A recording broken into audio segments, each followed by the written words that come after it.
राम जन्मभूमि के ट्रस्ट के पास जो चंदे का पैसा आया है, चंदे की चोरी हो रही है। और ये काम करने वाले कोई भूमि माफिया नहीं है, जो भाजपा के नेता भूमाफिया बन गए अयोध्या में वो है कि ये जमीन दलितों की हड़पी गई। अगर ये चंदा चोरी नहीं है, अगर ये मुनाफाखोरी नहीं है, अगर ये भगवान राम के नाम पर होने वाली लूट नहीं है, तो वो लूट क्या है? नैतिकता का नाम है, धर्म का नाम है, प्रेम का नाम है। हम लोगों को लगता था, बचपन से आज तक सुना कि राम नाम की लूट है, लूट सके तो लूट, उनके मूल्यों को लूटने की बात थी। लेकिन भारतीय जनता पार्टी के लोगों को लगा कि ये चंदा चोरी, अपनी तिजोरी भरने, जमीनों की धांधली करने और राम के नाम पर जितना लोगों को लूट सकते हैं, उस लूट का नाम है। साच को आंच नहीं है। और आज भाजपा को भी मानना पड़ रहा है कि उनके नेता, उनके विधायक, उनके महापौर, उनके अधिकारी अयोध्या में बड़ी तादाद में, बड़े पैमाने पर घोर घोटाले में, जमीन के घोर घोटाले में संलिप्त हैं। इसी मंच से जून 2021 से लगातार हम इस मामले को उठा रहे हैं कि अयोध्या में जमीन के बड़ा घोटाला चल रहा है। राम जन्मभूमि के ट्रस्ट के पास जो चंदे का पैसा आया है, उस चंदे की चोरी हो रही है। और ये काम करने वाले कोई भूमि माफिया नहीं है, जो भाजपा के नेता भूमाफिया बन गए अयोध्या में वो हैं। उत्तर प्रदेश की सरकार के अंतर्गत आने वाले अयोध्या विकास प्राधिकरण को भी मानना पड़ा ये बात। 40 लोगों की एक सूची जारी करी गई है जो कि जमीन घोटाले में संलिप्त हैं अयोध्या में।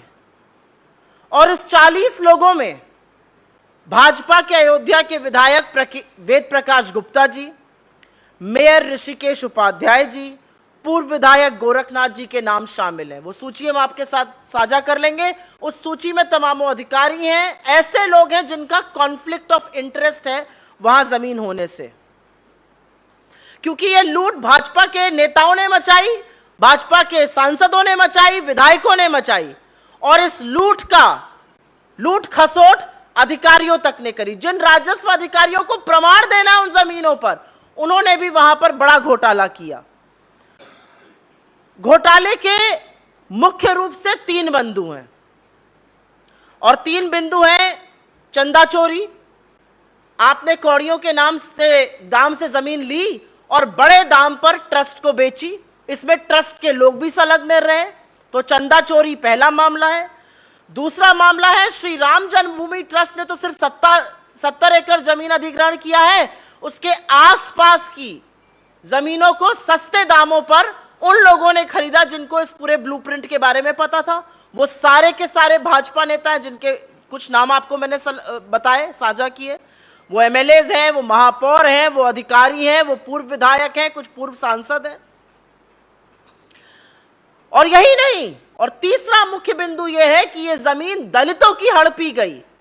जिस जमीन को आप खरीद नहीं सकते थे, जो न्यायालय में मामला चल रहा है, वो जमीनें तक हड़पी गई। महर्षि रामायण विद्यापीठ ट्रस्ट की जो बेची हुई जमीनें थी, वो तो अभी जांच के दायरे में है। और ये जमीनें अधिकारियों के रिश्तेदारों ने खरीदी हैं। तो चंदा चोरी, मुनाफाखोरी और दलितों की जमीन के साथ। और ये आरोप लगातार कांग्रेस पार्टी उठा रही है, ये आरोप लगातार समूचा विपक्ष उठा रहा है। लेकिन इन आरोपों को लगातार संत समाज भी उठा रहा है, जिसकी आज अवमानना हो रही है, जिसकी आज अनदेखी हो रही है। अगस्त 2021 में, आपकी जानकारी के लिए, अयोध्या के महंत ने श्री राम जन्मभूमि ट्रस्ट के सदस्यों, भाजपा के विधायक, महापौर के भतीजे और सरकारी अधिकारियों के खिलाफ सरकारी जमीन की धोखाधड़ी में की खरीद फरोख्त की धोखाधड़ी का आरोप लगाते हुए शिकायत दर्ज करी। अयोध्या जो भी व्यक्ति गया है वो जानता है कि हनुमानगढ़ी जाए बिना दर्शन पूरा नहीं होता। हनुमानगढ़ी के महंत धर्मदास जी का कहना है कि मंदिर निर्माण के लिए एकत्रित धन का दुरुपयोग और धोखा जो किया गया ट्रस्ट के लोगों ने, उसमें चंपत राय जी थे, अनिल मिश्रा जी जैसे लोग थे। उन्होंने तमामों आरोप और शिकायत दर्ज करी है महापौर के खिलाफ, भाजपा विधायक इंद्र प्रताप तिवारी के खिलाफ, भाजपा विधायक वेद प्रकाश गुप्ता के खिलाफ। अयोध्या प्राधिकरण जो उत्तर प्रदेश सरकार के अंतर्गत आता है, उसने मुख्य रूप से बड़ी बातें कही हैं। उनका कहना है कि अयोध्या के विधायक वेद प्रकाश गुप्ता जी के भतीजे तरुण मित्तल जी ने 1.25 करोड़ की जमीन खरीदी। उनका यह भी कहना है कि उन्हीं तरुण मित्तल जी ने, वेद प्रकाश गुप्ता जी जो एमएलए साहब हैं, उनके भतीजे ने एक और 4 करोड़ की जमीन खरीदी 14,860 वर्ग की।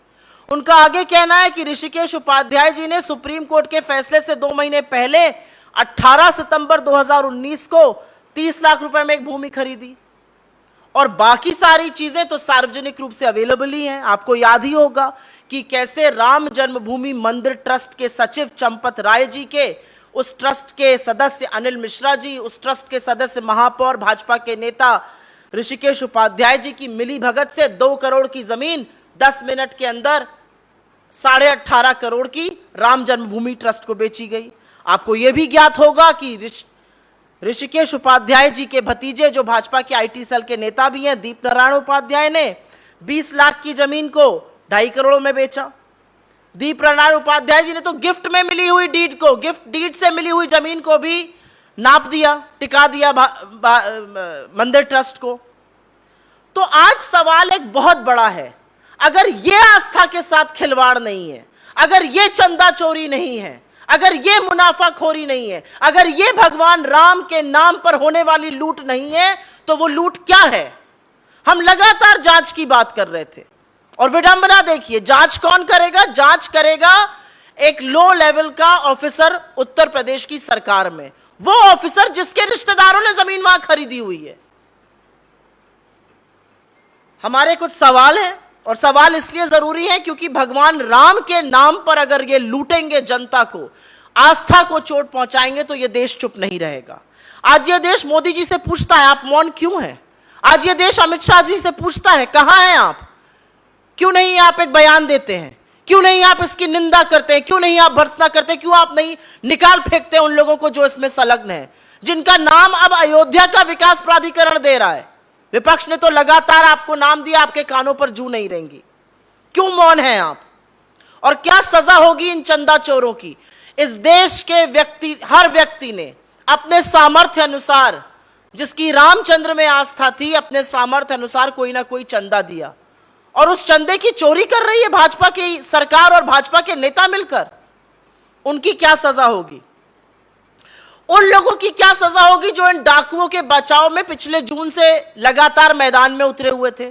उसमें से आपके मंत्री थे, आपके नेता थे, आपके प्रवक्तागण थे। क्या होगी उनकी सजा? क्या अभी भी ये जांच लोकल अधिकारी ही करते रहेंगे, या आप इसको एक स्पेशलाइज्ड सेल को दीजिएगा जांच करने के लिए? क्योंकि अब मामला साफ है, एक डीएम कितने हद तक जांच कर सकता है एक विधायक, महापौर, सांसदों के खिलाफ, यह सर्वविदित है।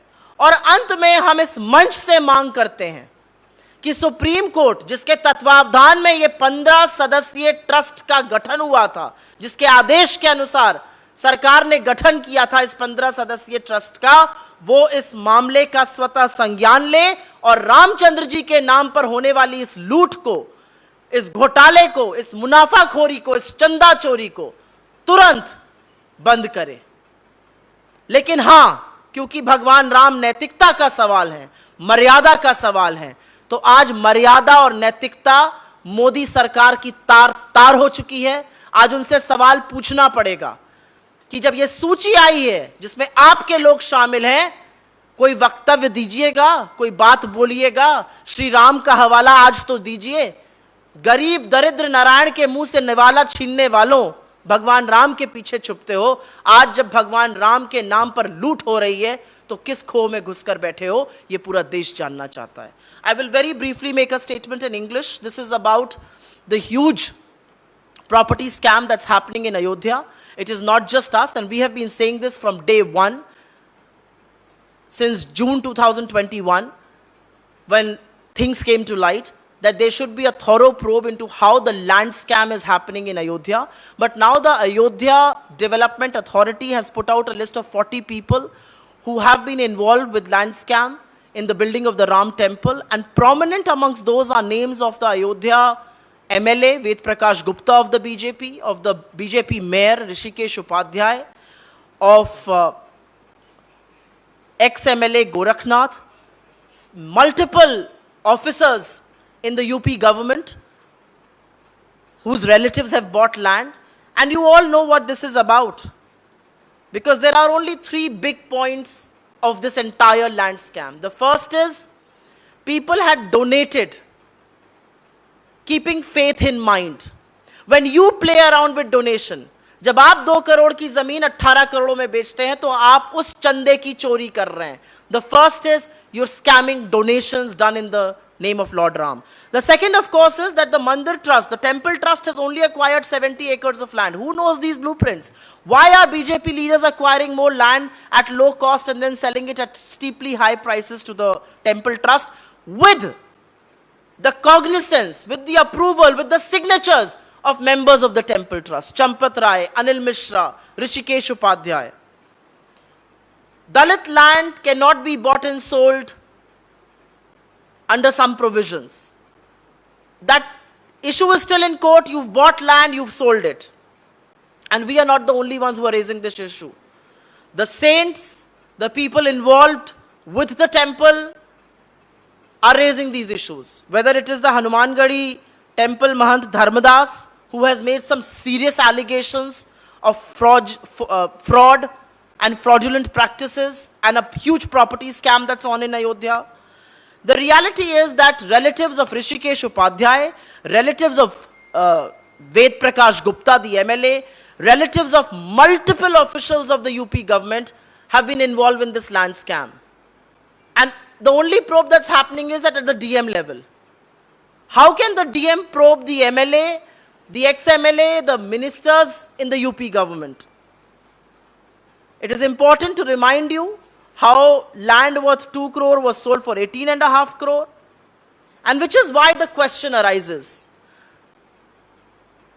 Why is Mr. Modi and of course his super prime minister, Mr. Amit Shah, conspicuously silent? Why are they not breaking their silence, especially when it has come to light that members of your party are involved in the largest scam of land in a place like Ayodhya, which is seeing the building of a huge Ram temple? From this stage, we expect Mr. Modi to break his silence, but we also urge the Supreme Court, under whose instruction the Ram Mandir Trust was set up, the 15-member Ram Mandir Trust, to take this into cognizance and to act against these people. Because this is a matter of faith. This is about people who donated every little pie that they could for this temple. You cannot play with faith. You cannot hurt the sentiments of people. Ram नाम की लूट का मतलब राम के पर्याय की लूट है, राम नाम के चंदे की लूट नहीं है. We'll take questions on this if you have. You said you go to the Supreme Court for asking them, because they had authorized the scheme. Will you be interjecting or you will request the interested parties? I didn't say I will go to the Supreme Court. I said that the 15-member Ram Temple Trust was set up due to an order of the Supreme Court. And now that it is in public light, now that an official authority, which is the Ayodhya Development Authority, has put out names of people who are involved with this property scam, and there is a huge conflict of interest that multiple members of the Ram Temple Trust have, the Supreme Court should take suo moto cognizance of this matter. And I hope they will. कोई और सवाल इस पर? धर्म और आस्था की दुहाई देने वाले लोग, जब धर्म और आस्था के साथ इस देश में खिलवाड़ हो रहा है, जब मर्यादा पुरुषोत्तम राम के नाम पर जो चंदा आया उसकी चोरी हो रही है, राम मंदिर के नाम पर मुनाफाखोरी हो रही है, और वो आपके लोग कर रहे हैं, आपको चुप रहने का कोई नैतिक अधिकार नहीं है. आपको बोलना पड़ेगा, आपको चुप्पी अपनी तोड़नी पड़ेगी.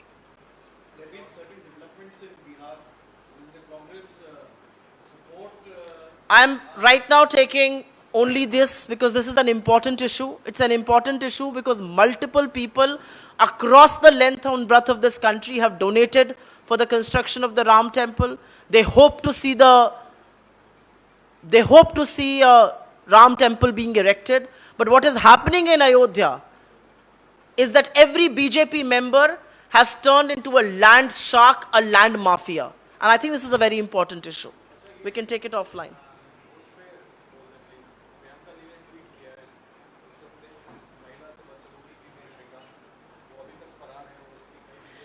उत्तर प्रदेश की पुलिस अपने काम पर लगी हुई है. उत्तर प्रदेश के एक मंत्री हैं जिनको सजा सुनाता है कोर्ट, वो फाइल लेकर गायब है. उत्तर प्रदेश में भाजपा का गुंडा सरेआम एक महिला से, बदतमीजी तो बहुत छोटा शब्द है, गुंडागर्दी करता है. जिन शब्दों का प्रयोग किया वो हम सार्वजनिक जीवन में बोल नहीं सकते हैं. वो फरार है. दिखावे के लिए उसके घर के आगे का टिन शेड तोड़ दिया जाता है. तो कोई कानून राज की बात उत्तर प्रदेश में ना करे, क्योंकि ये तो हम शुरू से कह रहे थे, यही है उत्तर प्रदेश के कानून की असलियत. मंत्री जी फाइल लेकर गायब हैं और त्यागी जी जो है वो फरार हैं. उत्तर प्रदेश की पुलिस कहीं मिल नहीं रही है. सांसद महोदय कमिश्नर को जो अपशब्द कह रहे हैं वो आप में से काफी लोगों ने ऑलरेडी अपने टीवी चैनल पर दिखा दिया है. जब वहां का सांसद ही कह रहा है शर्मिंदगी महसूस हो रही है कि इस प्रदेश में हमारी सरकार है, तो विपक्ष के लिए मुझे लगता है बहुत कुछ कहने को बचा नहीं है. अगर पुलिस चाह जाए, और मैं ये हमेशा से मानती हूं, अगर पुलिस चाह जाए तो मंदिर के बाहर की चप्पल चोरी नहीं होती है. एक व्यक्ति 4 दिन से गायब है और उत्तर प्रदेश की पुलिस उसे ढूंढ नहीं पा रही है. किसी ने सच ही कहा है, महिलाओं के सम्मान में भाजपा बार बार मैदान में ऐसे ही आती है. और इसी पर मैं पूछना चाहती हूं, भाजपा के नेताओं में इतना मौन, इतनी खामोशी क्यों है? क्यों उन महिला नेत्रियों के मुंह में दही जम गई है? कोई बात नहीं, दही पर जीएसटी लग गई, जो माफी मांगो के नारे लगाती थी. नरेंद्र मोदी देश से माफी कब मांगेंगे अपने भाजपा सदस्य के लिए? हर बार कन्नी काट लेना, हर बार ये कह देना कि ये फ्रिंज एलिमेंट से आप बच नहीं सकते हैं. वो आपका नेता है, आपके लेटर पैड पर उसका कई बार कहीं कहीं एलोकेशन हुआ है, अपॉइंटमेंट हुआ है, आपके नेताओं के साथ तस्वीरें हैं, और इस तरह का झूठ ये देश बर्दाश्त नहीं करेगा. नेशनल दस्तक की आपसे गुजारिश है कि अगर इसको बचाना चाहते हैं तो नेशनल दस्तक को सब्सक्राइब करने के लिए रेड कलर के सब्सक्राइब बटन को दबाएं, फिर बेल आइकन की घंटी दबाएं. नेशनल दस्तक को बचाने के लिए बहुत जरूरी है कि हर खबर को शेयर करें, लाइक करें, कमेंट जरूर करें.